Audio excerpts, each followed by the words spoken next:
It seems there can never be enough flavor in Boston's South End. And now with the addition of Boma, the culinary competition just got even more heated. This new-to-the-neighborhood spot has a sophisticated style with craft cocktails shaking at an active bar and big open windows overlooking bustling Washington Street.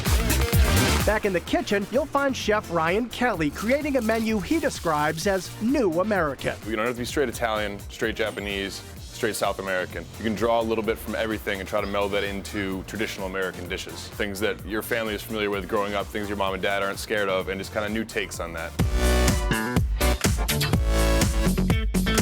Boma's mussels are a perfect example. Plump, perfectly seasoned, and served with a side of fries that are anything but ordinary because they're cooked in delicious duck fat. We just fry them till they're golden crispy, and the duck fat just kind of gives that extra fatty richness to them. And the mole frites themselves are finished with honey, so they're very sweet. That fattiness just absorbs all the sweetness of the broth. Those same fries are served alongside Boma's burger, topped with lettuce, tomato, onion, and cheddar. This was one plate Ryan decided not to tweak too much. It's just a mixture of nice, simple elements all coming together, not trying to change the world one burger at a time, sticking to the basics, but perfecting the basics.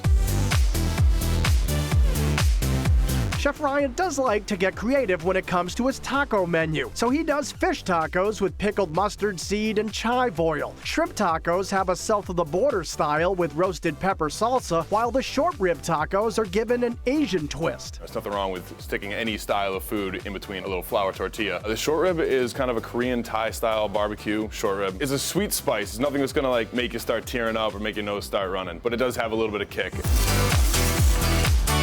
Day-boat scallops and sweet parsnip puree are as artful as they are tasty. Each one is pan-roasted perfectly and served with seared discs of daikon radishes, so the seafood and starch look almost identical.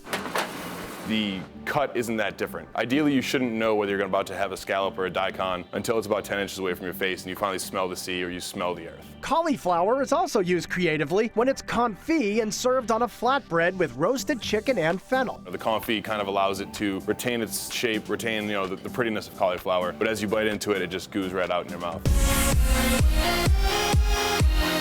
And while the menu tends to be playful, there are dishes designed for everyone. A lot of my menu was designed kind of thinking about how my family would come and eat. And if we go out, I know my dad is going to be very meat potatoes. I know that I'm going to try the weirdest thing in your menu. So there's a fish and chips plate featuring beer-battered hake and tender hanger steak with old-school sides like sea salt potatoes, green bean almondine, and carrot puree. It's steak, potatoes, green beans, and carrots. It's just kind of trying to get a new look at it. The half-roasted chicken is a recipe inspired by after-hours trips to Boston's Chinatown. The bird itself is glazed in an orange sauce spiked with exotic ingredients like Thai lemongrass, ginger, and garlic, but served with American-style sides like fingerling potatoes and warm Swiss chard. I'm just trying to bridge that gap between what I like about Chinatown late nights and what I like about a backyard cookout.